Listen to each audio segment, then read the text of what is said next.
राम का जन्म मंत्री गणों तथा सेवकों ने महाराज की आज्ञानुसार श्यामकर्ण घोद्धा चतुरंगिनी सेना के साथ छुड़वा दिया।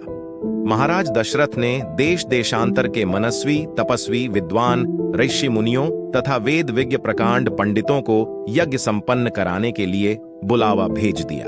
निश्चित समय आने पर समस्त अभ्यागतों के साथ महाराज दशरथ अपने गुरु वशिष्ठ जी तथा अपने परम मित्र अंग देश के अधिपति लोभपाद के जामाता रंग ऋषि को लेकर यज्ञ मंडप में पधारे।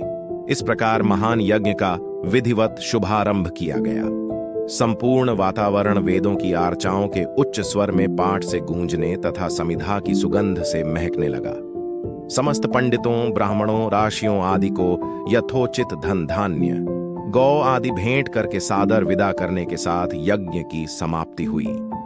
राजा दशरथ ने यज्ञ के प्रसाद चरा को अपने महल में ले जाकर अपनी तीनों रानियों में वितरित कर दिया।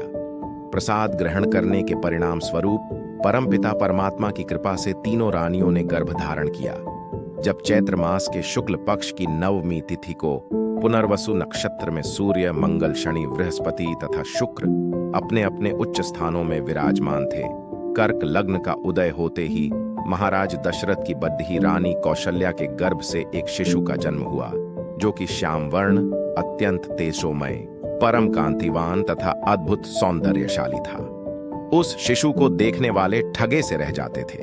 इसके पश्चात शुभ नक्षत्रों और शुभ घड्डही में महारानी कैकेयी के एक तथा तीसरी रानी सुमित्रा के 2 तेजस्वी पुत्रों का जन्म हुआ। संपूर्ण राज्य में आनंद मनाया जाने लगा। महाराज के 4 पुत्रों के जन्म के उल्लास में गंधर्व गान करने लगे और अप्सराएं नृत्य करने लगीं। देवता अपने विमानों में बैठकर पुष्प वर्षा करने लगे। महाराज ने उन्मुक्त हस्त से राजद्वार पर आए हुए भाट, चारण तथा आशीर्वाद देने वाले ब्राह्मणों और याचकों को दान दक्षिणा दी।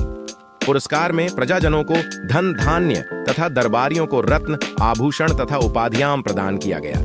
4 पुत्रों का नामकरण संस्कार महर्षि वशिष्ठ के द्वारा कराया गया तथा उनके नाम रामचंद्र, भरत, लक्ष्मण और शत्रुघ्न रखे गए।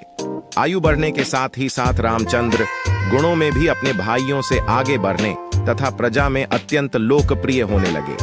उनमें अत्यंत विलक्षण प्रतिभा थी, जिसके परिणाम स्वरूप अल्पकाल में ही वे समस्त विषयों में पारंगत हो गए।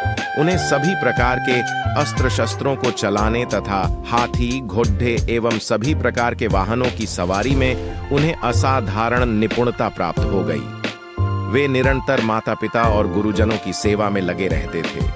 उनका अनुसरण शेष 3 भाई भी करते थे। गुरुजनों के प्रति जितनी श्रद्धा भक्ति इन 4 भाइयों में थी, उतना ही उनमें परस्पर प्रेम और सौहार्द भी था। महाराज दशरथ का हृदय अपने 4 पुत्रों को देखकर गर्व और आनंद से भर उठता